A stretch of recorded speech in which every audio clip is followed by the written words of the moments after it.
You don't have to send your kids to college to get them educated. You do not have to send them to college, pay those prices, or spend that time in order for them to get equivalent or superior education. You do not.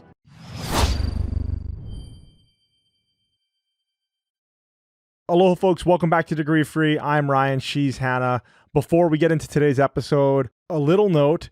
There is major construction happening outside of the studio today, and we thought about canceling our recording, but we want to get this information to you, and we don't want to miss a week. So we are making the recording, and I'm going to do my best after this to edit out all of the construction noises, all of the beeping and all of the banging, but I may not be successful. So just know that it is going to be construction-y this week. And for those listening and for those watching, I apologize. I'm going to do my best though. I promise. Okay, let's get into it. Average cost of college and tuition. This is a new report that has come out from a site called Initiative, and this is from the NCES, which is the National Center for Education Statistics data, as of September 6th. Do you want to take a wild guess, Ryan, at the average cost of college per student per year in the U.S.? Let's be shocked. $10,000. That's cute. Try $36,000 a year. No way. Oh my gosh. Anyway, so we knew it was bad, but we didn't know it was quite that bad. This is pretty rough though, because I feel like the last time I read an NCES report on the average cost of tuition, I could have sworn it was like $27,000 a year average, but now it's $36,000. I don't recall, but I don't remember it being $36,000. All jokes aside, I'm not shocked. I even think that this might be low, to be perfectly honest. I know it's the average, but I was like, I know there's a lot of people that spend way more than that. And so I don't know. It says this includes books, supplies, and daily living expenses, but I feel like I know, again, anecdotal, but I feel like I know kids that spend quite a bit more than that at school. Anyway, whatever. The average cost of college has more than doubled in the 21st century, which we know, an annual growth rate of 2% over the past 10 years. But really the number that we want to know is since 1980, the cost of college has gone up 169%. And I think it's safe to say that the value has not gone up 169%. The average in-state student attending a public 4-year institution spends $26,000 in an academic year. The average cost of in-state tuition is $9,600. All right. Out of state tuition averages $27,000 a year. Now, the average private nonprofit university student spends a total of $55,000 per academic year living on campus. And of that $55,000, $38,000 of it is tuition and fees. Pretty staggering, actually. It's quite a lot. So all of those numbers that you just gave out, that was all inclusive of what you said earlier, like books, living, so on and so forth. Correct. The thing that they did that I really appreciate is they factored in student loan interest and also lost income, which is something that's really important because a lot of people do not take into account the fact that most students do not work and they are losing money every single year that they are in school, not just because they're paying, but because they're not working. They're actively not working. And the ultimate cost of a bachelor's degree can exceed $500,000. Now, what I do want to say here is that in this report, they say in this context, college refers to any 4-year post-secondary institution that offers an undergraduate degree program. Okay, here's the problem. What do you and I know about 4 years when they refer to college? It's not 4 years. It's not 4 years. It's 5.5 for most graduates. So I did the rough math on the $36,000 a year times 5.5 years, and you are looking at $200,000 in order to get a bachelor's degree. That's just cost. That's unbelievable. And there is no way with the stats that we know to be true about college, which, thank you, Washington University, 53% of college graduates 1 to 5 years out of college are under or unemployed. The government defines underemployed as $28,000 a year or less. More than half of college graduates are making less than $28,000 a year, or they don't have a job at all. And then the median, once they actually do get work up to 5 years out of school, is $48,000 a year, which if you live in a high tax state like California or New York is $38K, all said and done. So why are people going? It's just an unbelievably poor value proposition. And the fact that it's still knee-jerk, we send kids to do this because they should and because it's what you do and because it's traditional. I also, as an aside, I hate saying college is traditional education because most people do not attend college. So why is college traditional education when most people traditionally do not attend college? That makes no sense to me. Anyway, it's just part of institutional marketing. But that's my aside about that bothering me.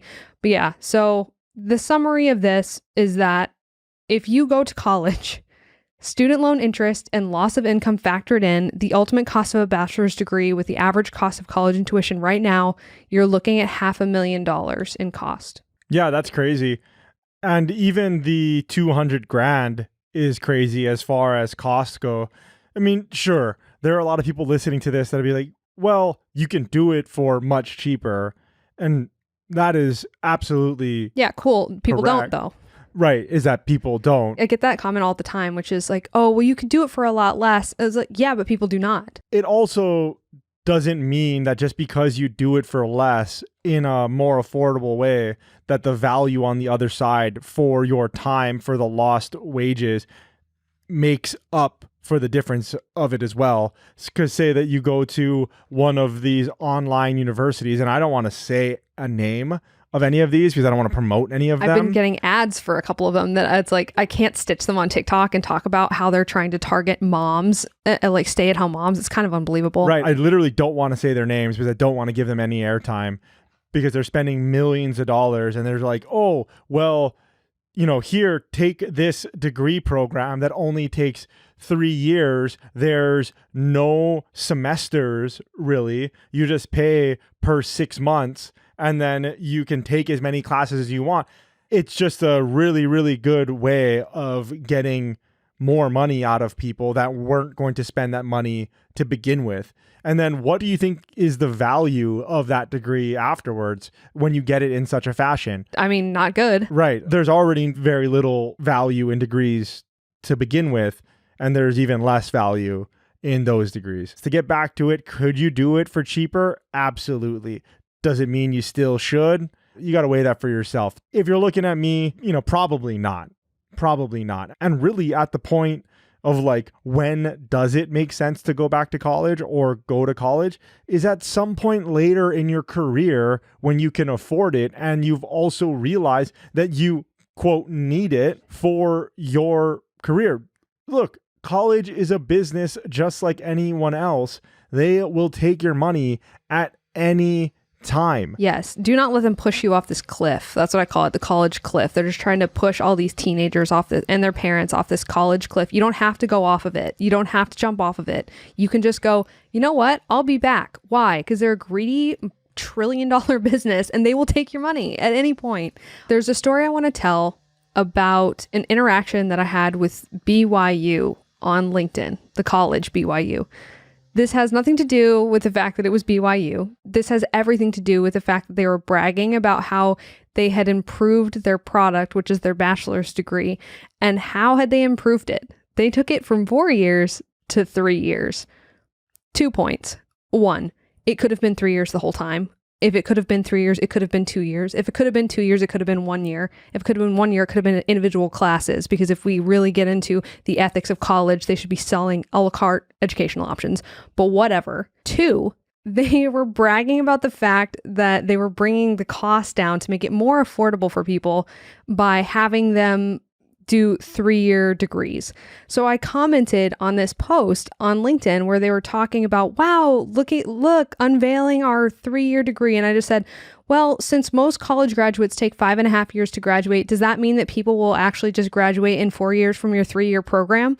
To which they responded, well, everything depends on how many classes the student takes. And I just responded to them, so yes, your 3-year degree program is going to take 4 years. So your 3-year program is actually the length that you imply your 4-year degrees will be.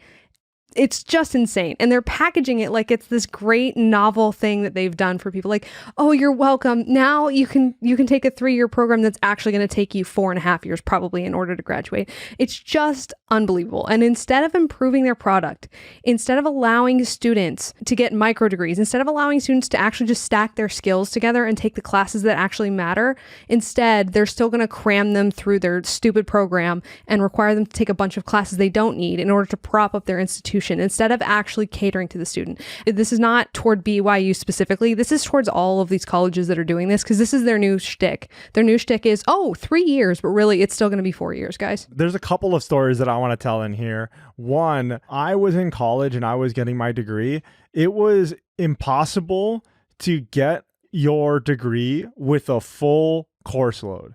So a full course load defined at the time as 5 classes. In order for you to be a full-time student for like insurance benefits is like 4 classes you have to take at a time, and then you're a full-time student. But then, okay, so you have to take 5 in order to be like a full course load student. You were not able to graduate in 4 years if you took 5 classes a semester for 4 years. It was impossible. You had to take summer school, or you needed to, one semester, you needed to take 6, and then another semester, you take 6 as well. And so you missed it by just this much if you did 4. And then it was my senior year, and the college, in their great wisdom, they lowered it by whatever it was, 8 credits or whatever it was, 6 credits. And they did this big marketing campaign about, I think it was a 5 in 4. So it was 5 classes a semester for 4 years. I think that's what they named this marketing campaign. And it was basically like literally giving themselves gold stars. I mean, literally, because the banners around the school had gold stars on them. Not the gold stars. And it was just like, yeah, 5 and 4, 5 and 4. Can you imagine the faculty meeting where they're like, oh, Jenny, that's a good one. That's a great idea. And so they're going to love that. Yeah. We can actually have them graduate in 4 years instead of taking summer school or having to load on 6 classes and then 6 classes, or have to do 7 classes, which you need like a override to do. And it was too late for me because I had already done it. You know what I mean? I was done. I was basically done. I was like, what the heck? This is crazy. And so it reminds me very much of that. And you're absolutely right. They are starting to feel the squeeze, and they're trying to. What's happening is that the pandemic made a lot of people reconsider the value of a college degree, which is why it's so in vogue right now. You and I, our opinion when we first started this podcast, and even prior to that, like the 8 years before that, where we were telling people you don't have to go to be successful, you don't have to go to be successful, you don't have to go to college to be successful. That was a fringe idea. And people were like, what are you talking about? 2 years ago when we started this podcast, a little over 2 years ago, when we tell people, they'd be like, that's crazy. That's crazy. Now that the pandemic happened, now that people are their eyes are starting to open, it's almost like the mainstream media is adopting our point of view and be like, let's question the value of a college degree. And in the pandemic, people that were in college, that were enrolled, it started to all unravel. It started to all unravel, this sham of what it actually is, because they weren't actually on campus. They weren't at the keggers. They weren't sleeping through their classes on, actually physically there. They weren't hating their lives. Well, you can't even make the networking argument at that point because they're not even there. Exactly. And so people went back and they were just like, well, should I even do this? And then so many people broke out of college, which is amazing. And then their siblings right behind them were like, they didn't even go. Right? They made the decision. These Gen Zers, you know what? I'm terrible. I have no idea. These young whippersnappers. Oh, God. Yeah. He's got the rickets. I creak when I wake up in the morning, so I can start talking like that. They're like 15 years younger than I am, so. I know, hon. I know. I could be your dad. I could be your dad. Respect me. So anyway, no, I don't understand TikTok. yeah, these young whippersnappers are not going to college because they don't see the value of it either. What happened was that these colleges were just like, okay, well, we're going to charge them the same amount of money, but we're going to take away all of the amenities, which they didn't even think to themselves like, hey, the amenities is the whole reason that's your whole value proposition. They think that they're there to get job training and then to, hopefully get hired and everything. But no, people are there because one, they don't want to be an outcast of society and all that stuff, all the societal pressure, all of the pressure, the familial pressure that you're feeling from, for me, it was my grandfather. I had a discussion with a FANG engineer. He works at Twitch now, but he worked at Amazon, Apple, Etsy, Sean Dubois.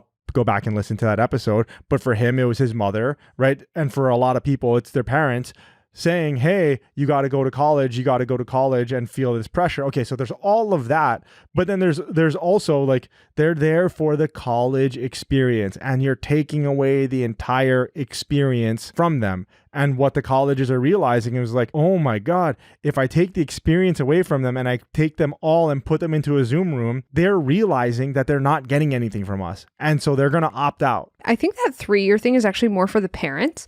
I think it's trying to de-risk it for the parents because ultimately I think it's the parents that are making the purchasing decision because they're the ones, even if the students are the ones taking out the loans, it's the parents who are pushing them to do so. It's the parents who are deciding whether or not these kids go to school. And I think what happened was the parents were the ones that really got a full taste of like, one, the curriculum, and then two, the actual situation. And they're just like, I'm not going to make my other kids go. And so the colleges are like, maybe if we make it less time, they won't think it's as bad. They must have tested it, right? And really what I want to say to the parents is do not let them pull you back in with that. Because what that's saying is they are admitting that their product is inferior because you don't have to send your kids to college to get them educated. You do not have to send them to college, pay those prices or spend that time in order for them to get the equivalent or superior education. You do not. Hey there. I hope you're enjoying this episode of the Degree Free podcast. At Degree Free, we want to help everyone thrive and succeed without needing a college degree. And the only way to truly reach everyone is with your help. If you're getting value out of this episode, or if this is your second, third, or fourth episode that you're tuning into, if you could just ship this to a friend, just click that one button and share it with someone in your contacts or on your stories. It would mean the world to us. And more importantly, gets our message out to more people who need help getting out of their current situation. If you could do that right now, that would mean a whole lot. Do not get sucked back in by this 3-year nonsense that's actually going to take 4 years. Don't do it. Before we move on from this, I did want to say the other story that I was thinking about when you brought this up, which is now you are starting to see all of these colleges and all of these universities, their enrollment is dropping. And so what are they doing now? They're creating boot camps. They are creating these shorter, intensive boot camps, things that you see in the private sector, things that you see, individuals doing. So, you pay 15 grand and then you go to this physical location for 8 weeks and then you just hammer a keyboard for 8 weeks and then all of a sudden you know how to code. Right? They are doing that exact same thing because they realize that they've missed an entire segment of the market and they're trying to claw you back in there. And look, if you end up doing this skill and learning the skill and getting the experience and then landing a job, hey, that's awesome, right? That's the only goal. Right, exactly. Because why is that a good thing? Well, the value and time that you're getting out of it is huge. You're only doing it for 8 weeks, 6 weeks. To be real, I think I was looking at some of these programs, and I don't want to name any universities because I'm not giving anybody free airtime, but some of these programs are like 6 months and they cost like 17 grand. It's not quite as quick as some of these other ones. But the thing is depending on what you're doing, those programs can be that long and that expensive too. So anyway, it's something for you to look into, but they are creating these different products now because they're realizing like, hey, we're behind the times, which makes you think, isn't that exactly what college is supposed to be anyway? I know for myself, I'm not talking about anybody else. I know for myself, I went because I thought it was job training. I went because I thought it was a job necessity. And I've said it so many times in this podcast, the way that I viewed it, I know for me and myself, when I looked at job descriptions, I saw only one line that said they required anything. It said college degree required. Everything else was nice to haves. And so I was like, yeah, well, if I get a college degree, then they're automatically going to hire me because that's the only thing that's required. And look, I know I'm an idiot because that's not how the world works. I mean, I know that now. They told you that's how it worked. Right, exactly. Or that's what I thought at the time, and that's what the marketing says. So anyway, I'll get off my soapbox about this, but I can go all day on this and the value of a college degree and the different products that they're spitting out, the iteration of the product over the years. It's something that really fascinates me, and I'm sure it fascinates you as well, but we'll move on. All right. So what I want to talk about next is the future of job security. What is the future of job security, do you think? Seriously, it is people skills. This is something you and I were just talking about, but the future of job security, according to this Forbes article, is flexibility. And that makes a lot of sense because as AI comes onto the scene, and I know this, people are going to think this is an AI podcast recently, but I don't think a lot of people have fully grasped how it has fundamentally changed work. The Industrial Revolution changed work, and the internet changed work, and AI is going to change work because a lot of people don't interact with it necessarily on a user basis every single day. And so they don't really fully understand how much it's going to change and how much it's already changed.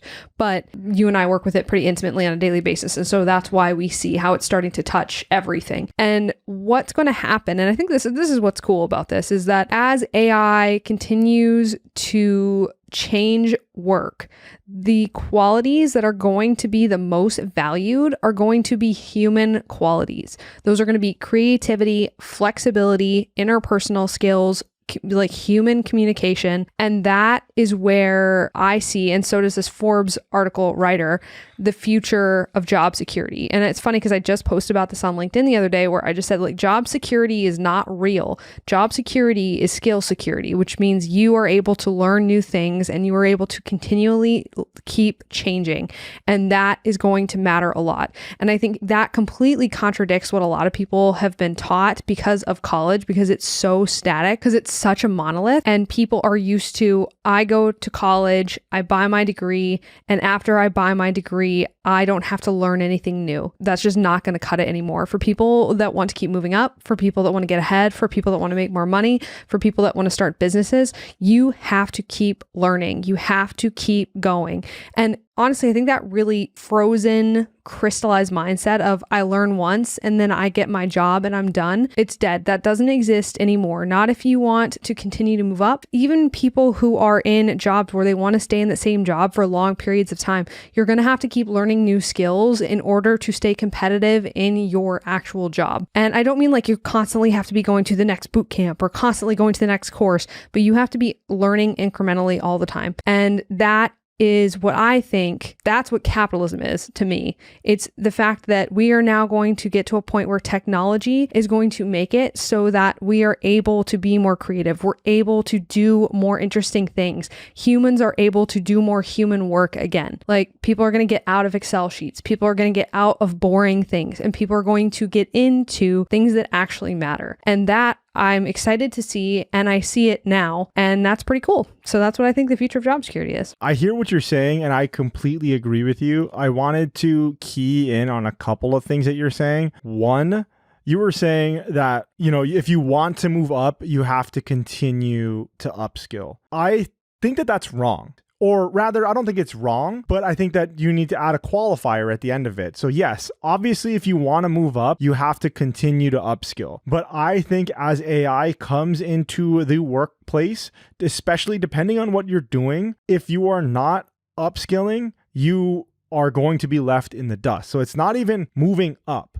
It's just remaining where you are. So with the advancement of AI, with it coming in, which is all of what I wanted to talk about today. So this is actually very timely because I'm going to go through this AI report that LinkedIn put out. With these companies are going to adopt AI at such a huge rate that depending on what your job is, your job might not be necessary and you might be let go. And so, like I said, yes, upskilling to move up, but it could also be upskilling just to stay relevant in your marketplace, in your industry, in your job. The second thing that I wanted to talk about, I really liked, was your job security is skill security.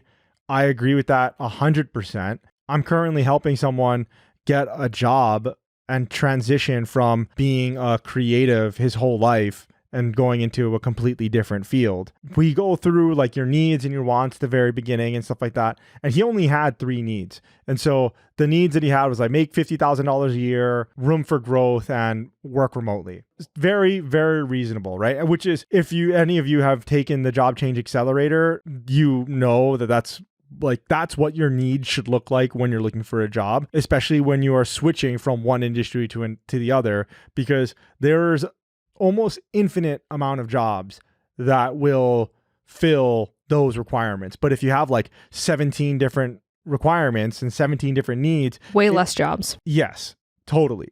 But what I said to him is I said, okay, I really like those things, but room for growth, I said, can we look at that? What if we could internalize room for growth and we weren't dependent on our job or our industry for that room for growth? And we said, okay, from now on, I'm just going to adopt this mindset that I'm going to constantly be learning. And the only thing that's going to stop my growth is me. So then if you adopt that mindset, you'll never run out of room for growth. For example, you could go to a company and go into a department where you become the top person. Like let's say it's sales or something. And in sales, there really isn't too much room to grow in that department if you're a salesperson. I mean, then you can become a people manager or a sales trainer, but that's a different job. Okay, maybe that doesn't mean room for growth, but if you are saying, okay, I'm ready to grow and I'm willing to grow and do that and take on those different roles, then okay, then you'll have room for growth in any company, in any industry, in any job. So really, if you can internalize that and you say, I am the limit of my growth, then really you only have 2 needs. You got to make $50,000 a year and you got to work remotely, which makes it even easier. And then it goes to the thing that you and I both know, which is when you're first making your major career transition, or even if you're deciding to just get a job or, follow one of the 5 degree free pathways right out of high school and not go to college and you're looking for college alternatives, the first job that you get when you first make that transition or when you first seek a college alternative, it's not incredibly important. Not really, as long as you have that mindset of I'm going to grow out of here. I'm going to take something from here and go further up. Exactly. You're just trying to make the first move. That's the most important thing for people that are listening to this and you're literally doing manual labor, right? The first move is from stop doing manual labor to sitting underneath a desk. However you have to do that, that's what you have to do, as long as your other needs are met. I really like that job security equals skill security. With everything that you talked about there, you're pretty much giving away the end of what I was going to talk about in this AI report, which is the thing that matters most going forward. And so I won't bury the lead. The thing that's going to matter most going forward is human interaction and human skills. And that's everything around that. So soft skills, communication, flexibility, and I'll read the actual thing that this report says, but those are going to matter the most. Secondly, from a branding perspective, from you want to be a personal brand, if anybody wants to do that, which unfortunately, that's kind of the way that the world is headed. And you have a personal brand, whether you like it or not. And so if you're aware of it and you can think about how you want that to be conveyed to the world, the better for it. From that perspective as well, it's going to be more human than ever before, which is you're going to need to have an opinion. About something. Have an opinion about something. Like whatever your opinion is, if you don't have one, figure out whatever your opinion is and then be like, okay, so I do have opinions about something. So for example, for me, and they don't do this anymore, but I'm a baseball fan, and there's the American League and there's the National League in baseball. National League had pitchers hit and American League didn't. Now they both have designated hitters.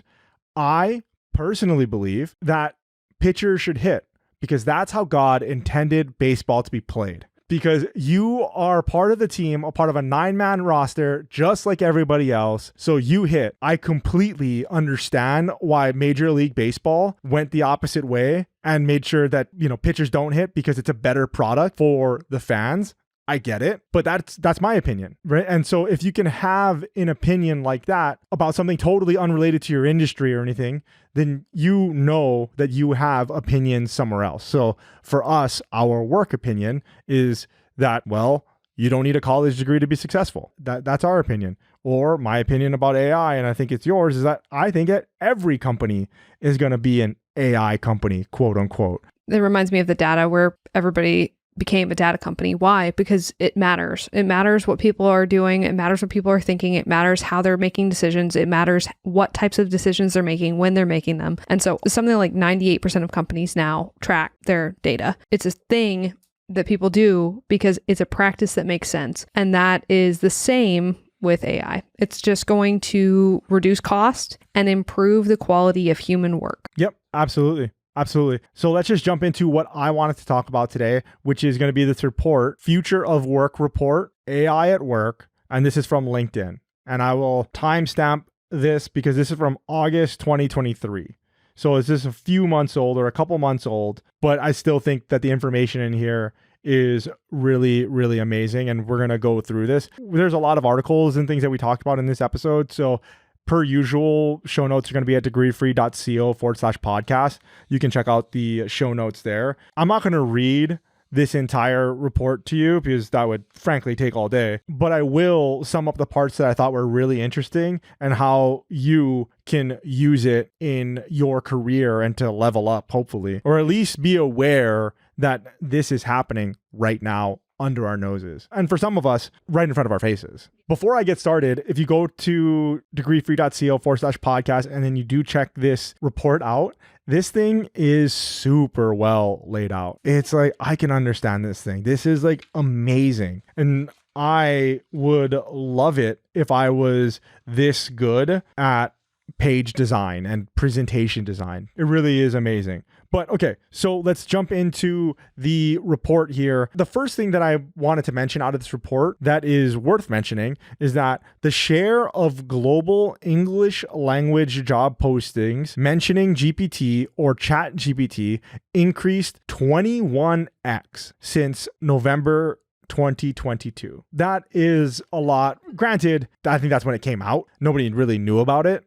And that's when their big push was. So 21x is probably off of a very small beginning number, but still pretty insane. On this same page, and I'm going to read this quote here, 47% of US executives believe that, quote, using generative AI will increase productivity, unquote. 44% plan to increase their use of AI at their organization in the next year, and 40% think that using generative AI will help unlock more growth/revenue opportunities in the next year. Those are very, very high percentages of companies that are adopting it and that are looking towards the future of like, hey, how can we start using AI in our company? And it goes back to exactly what you were saying about the data. The puck is clearly going that way. And people that are not skating to the puck are going to be left behind. And I'm not saying people, although I mean that too, with companies and therefore business leaders that are not positioning their companies to be a part of this is, I think a mistake. And they see that as well. 40%, at least 40+% of that see it as well. So that is crazy. The next thing that I had highlighted is going to be the uptick in members' skills, employers' job postings, and platform conversations indicates that competition is intensifying to hire talent to fill specialized AI roles. Since many of these roles are brand new and no existing degree completely satisfies the role, filling them will require an increased emphasis on hiring for skills. Businesses will need to thoroughly understand the skills they have and the skills they need so they can hire candidates with the right skills and direct upskilling efforts for current employees appropriately. And now this is a quote, and I'm going to read it from the CEO of LinkedIn, Ryan Rolandski, March 20th, 2023, companies that focus on skills and shift away from antiquated signals like degree, pedigree, or where someone worked previously will be able to ensure they have the right people with the right skills in the right roles, doing their best work. And it doesn't stop there. Once you have those employees in the right roles with the right skills, it's equally important to continue investing in their career progression and skills. Ryan Rolansky, my boy. Yeah. He is awesome. He's the man. So how is this useful to us? Well, it's useful to people that have that degree-free mindset, that believe in the degree-free way of upskilling, showing that you can do the work, knowing that you can do the work, and then going out and getting these jobs. It is telling you right here that there are no schools, there are no degrees for these AI roles. The wall isn't even built. Right? So there is no gatekeeper. Who can gatekeep this? Nobody, because it's a brand new industry. So really, your opportunity has never been better. Our prices have never been lower. Yeah. You know what's funny about that? I was looking at some roles specifically for AI prompt engineers, and it was interesting because I noticed quite a few of them say master's or PhD, even though the language was softer than it was before, right? It says preferred now. But that's funny because I was like, in what? And they didn't specify. Why did they not specify? Because there isn't one. There isn't one. They're just making it up. They're just making it up to make their jokes work. And they have posted these job postings, or rather their HR has posted these job postings, and they have included this for no reason at all. I venture to say it makes me want to do an experiment, but applying to these jobs with the correct skill set, I guarantee will result in interviews, because it's ridiculous. They don't know what degree they're looking for, because they don't actually care. Yeah, they're trying to control for smart people, and I'm using quotes for everybody watching. They're trying to control for smart people, but smart in what?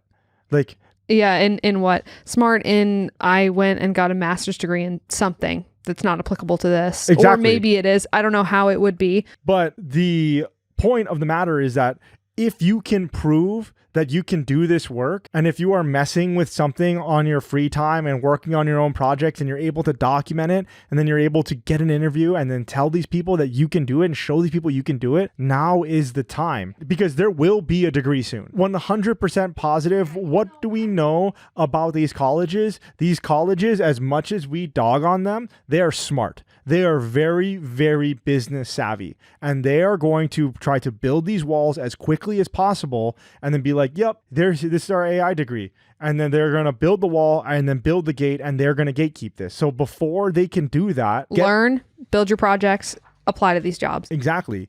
And then, so my next thing is for everybody who's thinking, oh, it's too late, it's too late, it's too late. It's absolutely not too late. Although when you look at the relative numbers, you might think that, because it says 21x since November 2022. Isn't that when the product dropped, or very much around there? So no duh, right? Like 21x from when the product dropped? Yes, that makes sense. In the same vein, I'm going to read another little call out box here. And for those that are watching, and then for those that are following along, that actually go and get this report that's on page 8. In 2016, only 3 out of every 1,000 members could be considered AI talent. By 2022, that number had increased to 17 in 1,000, based on the median share of AI talent across 25 countries. That's nobody. Yeah. So that is a massive relative increase, right? I mean, what is that, 6x? That's huge. Yeah, but that's not even close to how many people they need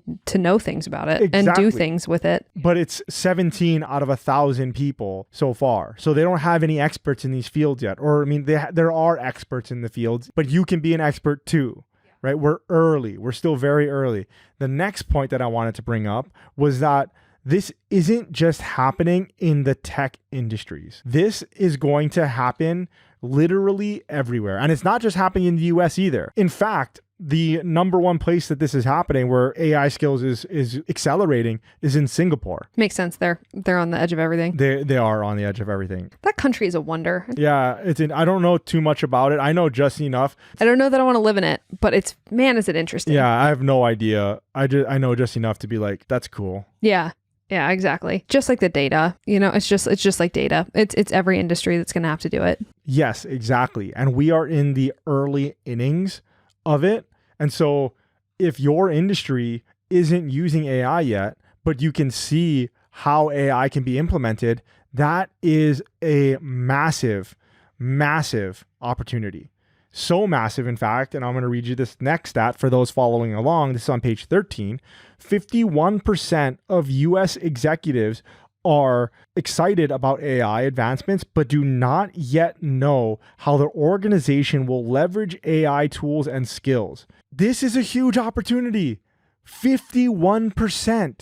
That is half. That is more than half. Are like, yeah, we need to use it, but we don't know how to use it. Yeah, that's such a glaring opportunity. Exactly. And so maybe right now you don't know how to use it either. And maybe right now you're thinking to yourself, well, I work at a massive company with 100+ employees. How am I going to tell this decision maker, big head honcho guy, that they should start using AI? I have no idea how the inner workings of all of these different departments goes. That is thinking too big. What can you do right now in your job, in your role? What can you do in your industry? And how can you leverage AI tools to help you do your job more efficiently, better? And if you don't know, it's probably because you don't know what AI is capable of yet. And so if you don't know what this AI is capable of yet, then you need to just start jumping on and figuring it out. Play with these tools, right? ChatGPT is super, super easy to use and it's free. Right? I mean, you can pay $20 a month for the GPT-4 if you want it and to be able to use plugins, but that's pretty cheap for education. This is what I did earlier this year, which is I subbed out Google for ChatGPT. Once the iPhone app came out, I downloaded it and I said, okay, for a week, I am just going to use ChatGPT instead of Google whenever I need to Google anything and I'll see it. And I didn't go back to Google. And that right there shows you the massive, massive disruption, because now I didn't go to Google when normally you go to Google and then it gives you a link and then you press the link and you're like, I got to read, through ads. Exactly. I got to read all of this nonsense to get to the thing that I wanted. This is going to change media. It's going to change SEO for sure.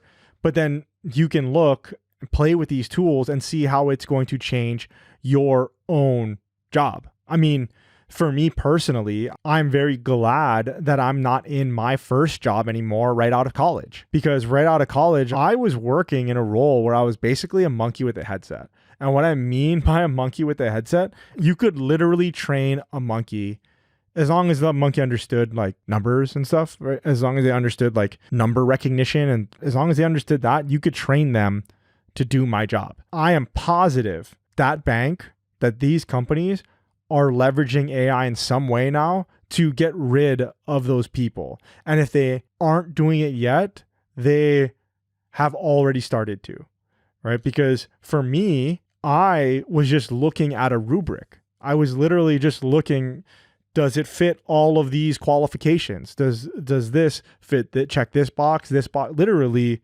does it check 17 boxes? Okay, it checks all 17 boxes, send it on through. Okay, it's not checking 2 of these boxes.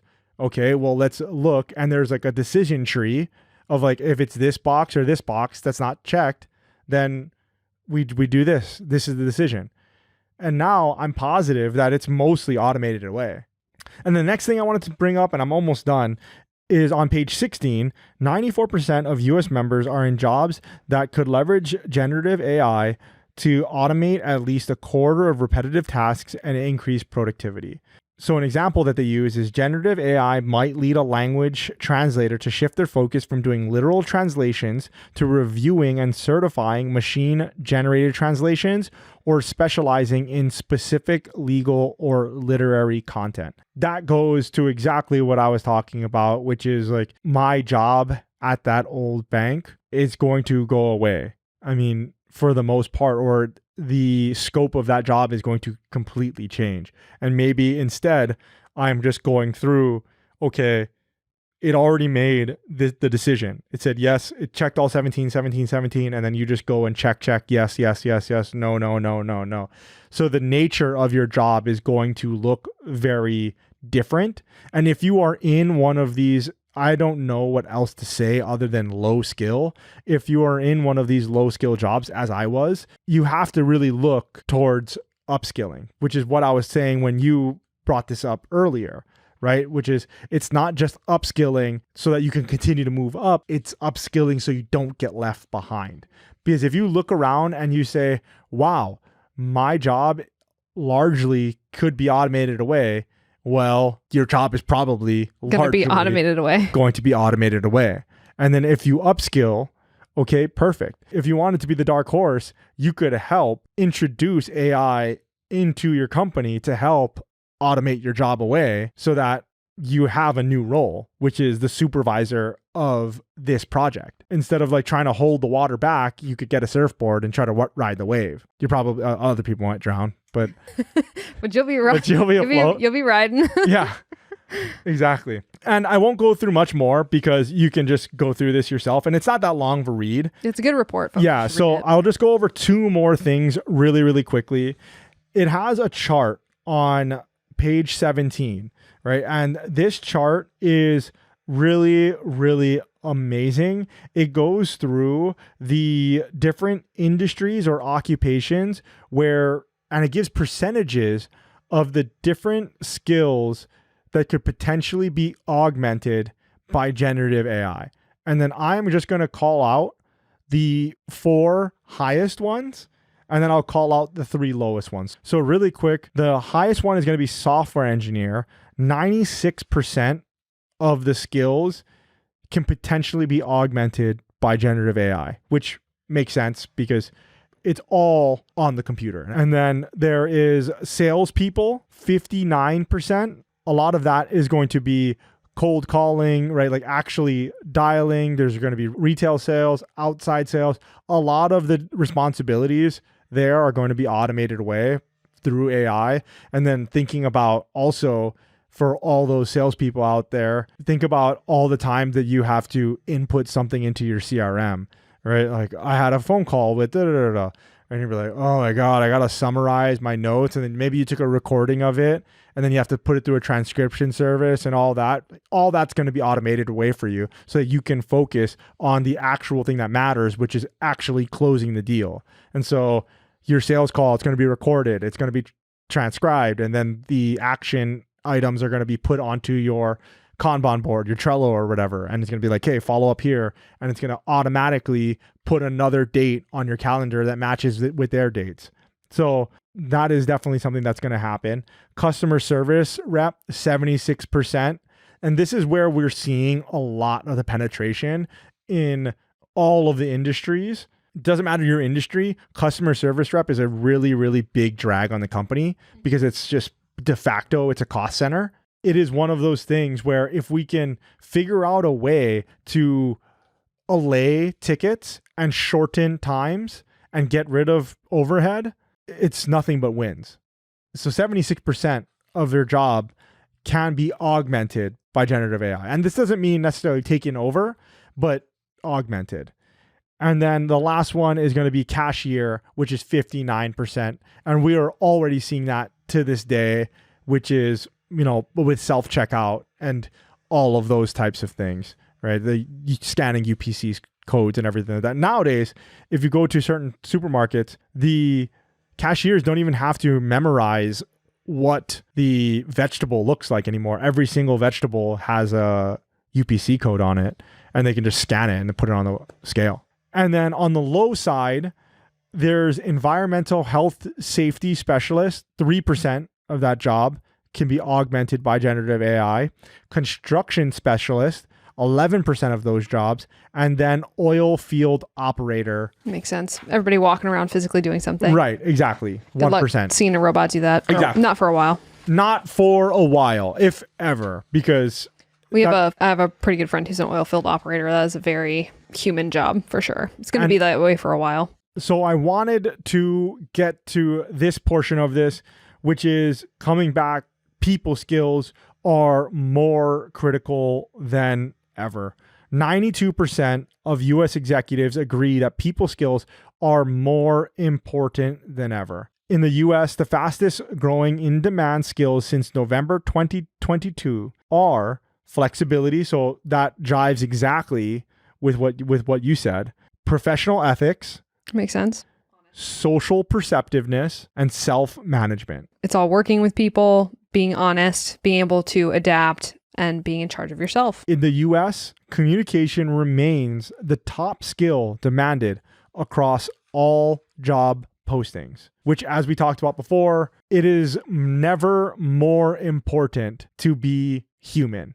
Never more important to work on your soft skills. Never more important to have an opinion about something. And that is how you are going to continually move up and keep moving up in your career, in life, in reaching that success, whatever success means to you, is continually to hone and sharpen your soft skills. Because a lot of the hard skill stuff, as we all know, can be trained, but for some of these jobs are not even going to be necessary anymore.